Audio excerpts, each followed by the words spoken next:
rules are annoying. Rules are, frankly, like one of those things that just exist in life that none of us probably appreciate on the surface level, but ultimately we do long term. And so when it comes to like enforcing rules at the salon, this is a conversation that comes up a lot in all of my coaching containers. High level, like multi-million-dollar salons, and also in, like just in my DMs, it pops up from everybody like, I have to enforce this rule, or like, how should I go about this conversation, and and it's like just a perpetual thing. It's ongoing because when rules exist, people will break rules. Some people follow the rules, some people don't follow the rules. What I can say, my very first response, no matter what, is, have we clearly explained the rule and why it exists? So do we have an SOP around this? Is this a part of our training? Like, very top line, like, do we have this kind of mapped out for people? Because if the answer is no, then that's half the battle right there. But if you have just like someone who is an actual rule breaker and doesn't give a rip, that's a different conversation. So we'll get to that in just a second, but what I will say first is you must have, of course, SOPs, training around it, and sometimes it's as simple as like, hey, let's just revisit the training around said rule. And it can be as simple as, for me, I'll sometimes put in like a Slack message to the whole team all at once. You can of course have direct conversations if you need to, but I think like a quarterly, just like, here's like the rules we need to like kind of check in on, and I hate even using the rule or the word rule, but it, like, standards, let's call them standards. I love that word.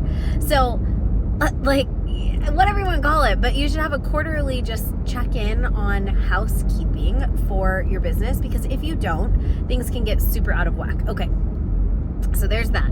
But the second piece, and the second most important piece, and when it comes to this conversation in coaching, I say, do you follow the rule as a salon owner? Is it easy for you to follow the rule as a salon owner? And if the answer is no, then maybe why does the rule exist? Because if you personally can't do it, and you can't embody it and show it and live it and be the example, then that's a silly rule to have. Because if it's hard for you, it's hard for everybody. And or you are above the rules, which is not a great leadership trait. I'm just gonna come out and say it, y'all. So excuse me, I still have, this is like this never ending cold. But here's the thing, like, if it is a rule that you're like, why do we have this rule? Like, why can't I maintain it? Why can't I do it? You need to come back to why you have the rule in place in the first place.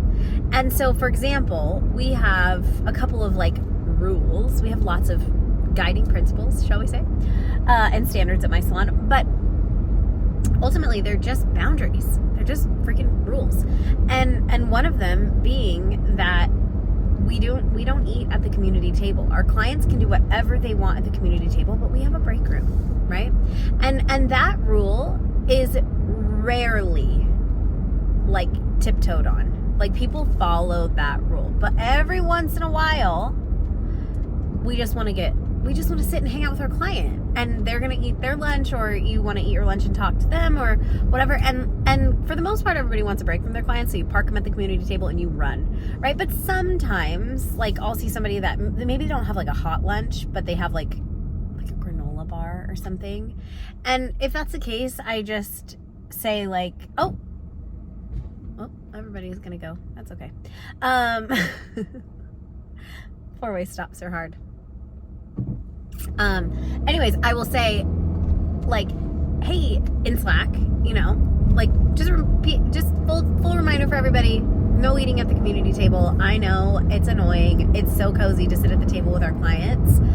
However, it lowers the standard of professionalism that we keep, and the table is for our clients and the community. It is not our break room. If literally, you could go stand at your station and eat the granola bar, and I'm not going to complain about it. I don't think that's the best thing to do. Never ever. But like, that to me is more acceptable because there is no rule that you're breaking, right? Like, we don't generally eat at our stations, but it's not like as big of a rule as like you do not eat at the community table, because that was a rule that I set in stone when we put it there. And like, look, sometimes like I have snacks in my color cabinet, like, so I will like, you know, like pop a like couple handful of nuts as I'm mixing color. So like, you know, these sort of things, like there can be like gray area around it. And I know some people are probably like, oh my gosh, that's disgusting. Like, I would never, like, that is so gross. But like, when you're mixing color, like that's an opportunity for a little snack or whatever. Like, I mean, I don't know, right? And sometimes I have my protein shake in my cup at my station. So is that technically eating? I don't know. But like that kind of stuff, I'm not that big of a stickler on. But I am a huge stickler on the community table because there is purpose behind it. Now, granted, I think that you would be losing professionalism if you stand and eat at your station as well. But that's kind of like a broad, everyone knows it rule. Like, and people don't do that either, you know? So like, that's just like hypothetical. But at the color cabinet, I think that's fine. And most people have their color bar like kind of tucked away. Ours is pretty open at the lab, but I'm not like shoveling like a hot Chinese food, right? Like, it's not like that. That all happens in the break room. So either way, like, it all comes down to why have we designed it this way, right? And what do we, did we lose the camera a little bit? Sorry. Why have we designed the rule? And then how do we carry it out? Another one that often gets broke at my salon, but there's an instant repercussion. I can't believe it gets broken as often as it does. But if you leave your bowls and your brushes out overnight, they go to jail, right? We have jail under the sink, and you can go dig for your stuff. And then once a week, the jail gets thrown in the trash. And sometimes, I'm just gonna say, the jail doesn't get thrown away as quickly as I would like to. The rule states if you leave your stuff out overnight, it gets put in the trash. That's the rule. But we go pretty lenient on the rule, and that's probably why it gets broken pretty often. But I will pop into Slack and say, hey guys, like, jail is way too full, and it's all going in the trash. Like, it's all going in the trash. If you leave clips and stuff out on the mixing bar, like, the shampoo bar, that I instantly throw away. Like, I don't even think about it, because that is a rule and that is a standard. But like, if I leave my clips out, my clips also have to get thrown away. Do you know what I mean? And that's okay, because the receptionist knows the rules, and the other stylists know the rules too. Or frankly, a lot of times what I see happen is like, oh, somebody left these Wire Spark clips out and they should go in the trash, but instead I'm gonna put them in my pocket. Right? I'm gonna start using them because like Wire Spark combs are fine. And like, to me, that's fine because you left it there. And if those are, and I'm pretty much like, there's only a couple of us that have Wire Spark combs and clips and stuff. And so like, everybody knows, like, that's what's gonna happen. Sorry, that keeps happening. Anyhow, like, if you can't abide by the rule, then why do you have it in the first place is the biggest thing. And for me, like, do you get busy and sometimes leave a clip out? Yes. Like, is that okay? Yes. Is that the end of the world? No. But there are rules that are broken over and over and over again that do matter. And ultimately, even if we are seeing a lot, we honestly, like, the clips don't get left at the shampoo bowl or really anywhere very often, because you need them. You're working with them, right?